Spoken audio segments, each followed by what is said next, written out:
afternoon, ladies and gentlemen. Welcome to the TOK News. We will be exploring the topic of capital punishment because it is connected to our TOK course in many ways. We have been exploring the ways of knowing, which include perception, reason, language, and emotion, and it is closely related to this presentation. The knowledge issue we chose is how can emotion be used to justify capital punishment? This knowledge issue arose from wondering about the status of one of the several knowledge claims we made.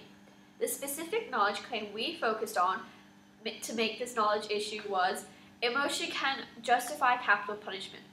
This knowledge issue focuses on the emotional aspect of ways of knowing.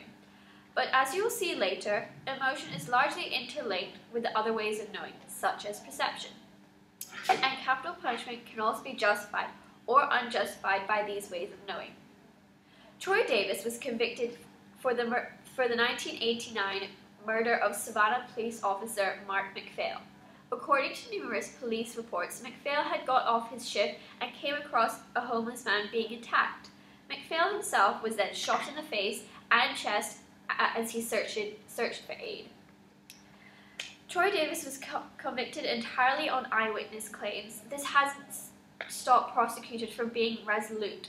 Joining them are the police and McPhail family, who are convinced about the murder. However, protesters against the execution have been rapidly increasing on the streets of America. Today I have with me two very involved individuals in this case. Our first guest is Anne Smith, a reporter who has been very much in contact with both the McPhail and the Davis family. And our second guest is Davis family, Claire Jones, a representative of the Justice for Troy Davis Association. Now we know that there are many ways of knowing, but let us start with emotion. So Anne Smith, you have been in close contact with both the families of McPhail and Davis. Is there anything interesting you noticed as you interviewed these two families through the course of this case? Have they expressed any views upon the opposing family? Both families have clearly expressed their feelings and emotions towards the other family to the public. In a recent news interview, Troy Davis' sister, Davis Correa, stated that, "We have the utmost respect for that family. I also pray at night for that family." She professed her hope to find understanding in the McPhail's hearts and said that they're actually trying to get the wrong person out of jail and the right person in. From the other side, I was also able to speak briefly with the family members of McPhail, in which the victim's mother, Joan McPhail, expressed that, "We have lived this for 22 years. We know what the truth is, and for someone ludicrously to say that Davis is a victim, we are the victims. Look at us. We have put up with this stuff for 22 years, and it's time for justice today." It is interesting to see the immense contrast in their emotional state and approach this case and their approach to this case to their respective family member.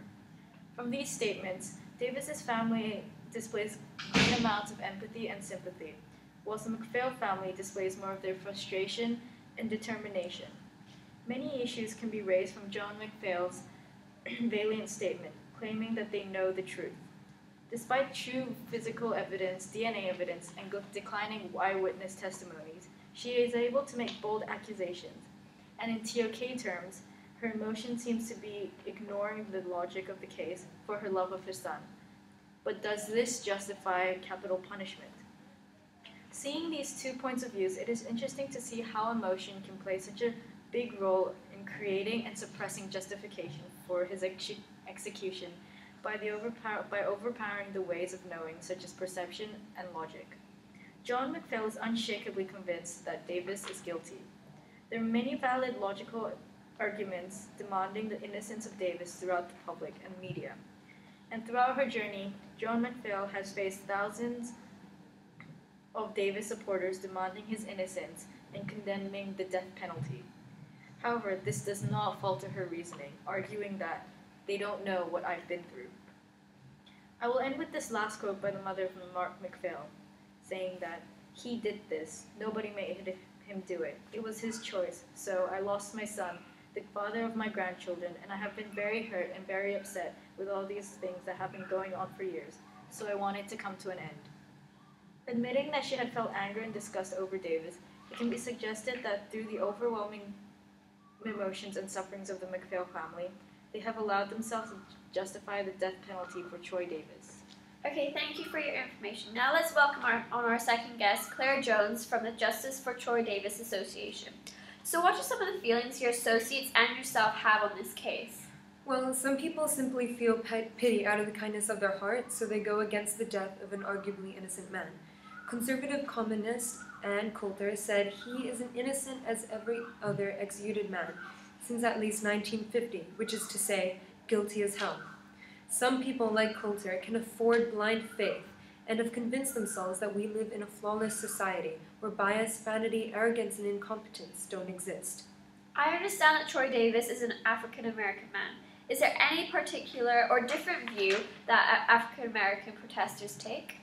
Well, Troy Davis was very important to the African Americans in the USA, though it wasn't racial solidarity, but racial vulnerability that made him so important to them. In the eyes of African Americans in the USA, Troy Davis represented them in front of the judicial system. For instance, protesters marching through the Union Square were heard chanting, "We are all Troy Davis," expressing their feeling of unity.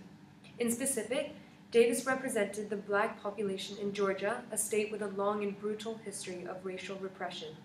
Also, black people's bewilderment and outright annoyance at some of the non-black neighbors was their driving force to fight for Davis.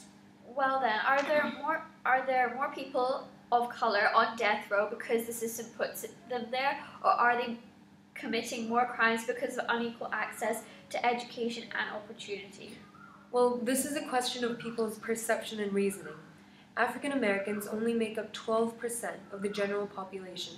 However, statistics show that up to 41% of death row inmates since 1976 are these African Americans. This has posed the issue of racism in areas of capital punishment. One protester pleaded, "Being black is not a crime," and "The system is racist. They killed Troy Davis." People's perception also influences their emotion. Then again, I must say that perception also stultifies the accuracy of one's view on the Troy Davis case. For example, the public could only see the situation through a small window, such as through articles, news channels, and protests. So you're saying that protesters did not know the entire story due to the biased publicity? Do you think these forms of publicity affect one's way of knowing, hence affecting the justification of capital punishment? Articles are written differently and can affect the emotion of the reader. The articles may be biased, hence affecting one's perception. Also, some articles have a photograph of Troy Davis, and once one sees he is an African American, this may also affect their perception and emotion. The use of quotes in articles also allow people to have first-hand knowledge of the case. However, some articles leave out unwanted quotes due to their bias. Another way of knowing I would like to mention is reason. This is affected by emotion, since people will sometimes ignore valid reasons if they don't want them to be true. It seems that people's uneasiness about the fairness in America is a reason for them to fight against capital punishment. Ultimately, Troy Davis spent 20 years on death row and was finally sentenced to death. This can be compared to a case where Paul House, a white man, was released after spending 22 years on death row. House was freed despite the fact that his witnesses were more certain than those of Davis's, and his actual DNA was found on the scene of the murder, unlike the Davis case.